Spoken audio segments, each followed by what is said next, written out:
What about the 99? I have gotten this question from several people at several churches in the course of my life. And I think this is a really great question. So there's a story about a lost sheep. And Jesus says the good shepherd puts the 99 sheep in the sheepfold and then goes off to search for the one sheep that is missing. Many of us, when we hear this story, are in a time in our life where we feel like we're the one sheep that is lost and lonely and isolated, and we really need Jesus to come and find us and bring us back to a community of faith. And so that brings a lot of comfort to us that it doesn't matter what the majority is doing. If even one person is lost, Jesus is going to try and find them.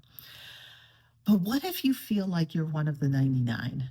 How does this story make you feel? And this is the challenge that the people who talk to me about this story often ask me. What about the 99? Now, Jesus doesn't talk about what happens to the 99 in this particular parable.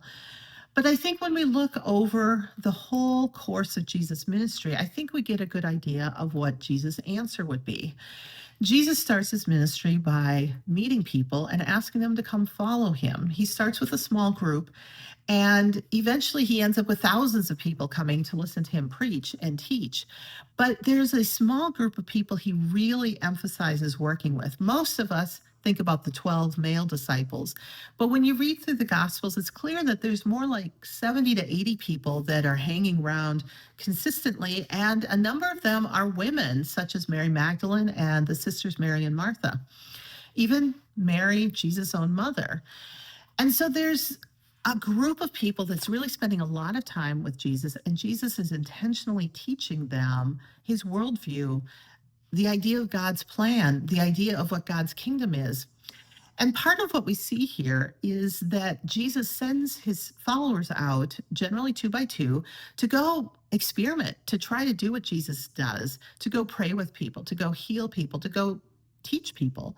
And then they come back and they have a debriefing time, which sounds an awful lot like a lot of the things we do these days in our own business and organizational life. We make plans, we go out, we try it, we come back, we talk about it, we make adjustments, we make improvements, we learn more things, and we go out and we do it again. There are several times that Jesus sends his disciples out and then brings them back and talks about how it went. By the time that Jesus is resurrected from the dead, he has one more period of teaching, mostly with his closest followers, and then he returns to heaven. And he says that he's going to send the Holy Spirit as an advocate and a counselor to guide us and comfort us while Jesus is gone and until Jesus returns again. So I think when the question is, what about the 99? I think the answer is the 99 have been with Jesus. The 99 have been taught and prepared by Jesus to live as Jesus lived and to do what Jesus did. In other words, the 99 know how to care for each other. So the 99's job is to take care of each other while the evangelist, the shepherd, is out looking for the lost people. So when we're thinking about our life together as a church, there's a tension between how much evangelism do we do to go out and find the lost sheep and bring them in, and how much caring ministry do we do to care for the 99 that are already within the church? And the answer is both and. We do both. One is not more important than the other, but both are important. And it is always easier to care about the people we already know and that we always already have relationships with. And sometimes it can feel really hard to care about the people we haven't even met yet in the same way. And so it's really easy as churches to, over time, put more and more emphasis on the caring ministry for ourselves and less emphasis on the going out and finding the lost sheep and making sure that they find a home where they feel cared for and loved.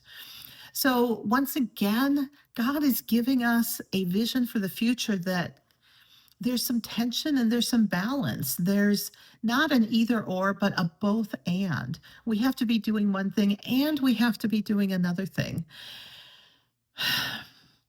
Jesus does not give us an easy way forward. In fact, Jesus says, pick up your cross and follow me. Pick up a heavy job, a heavy task, and join me in this work. It is not easy to both search for lost people and care for people around you. But this is what Jesus is calling us to do. And each one of us may have more gifts in one area than the other. Uh, Paul in First Corinthians says some of us are evangelists and some of us are preachers, some of us are teachers, some of us are shepherds. But all of us need to make sure that the ministry of our church is well balanced and providing for both the needs of the lost and the needs of the found. So, best wishes as you see where you belong in this ministry and the ways that you can support both the evangelist seeking and the carers taking care of others. Good luck with that, and may the Holy Spirit guide you on your journey. We'll see you later.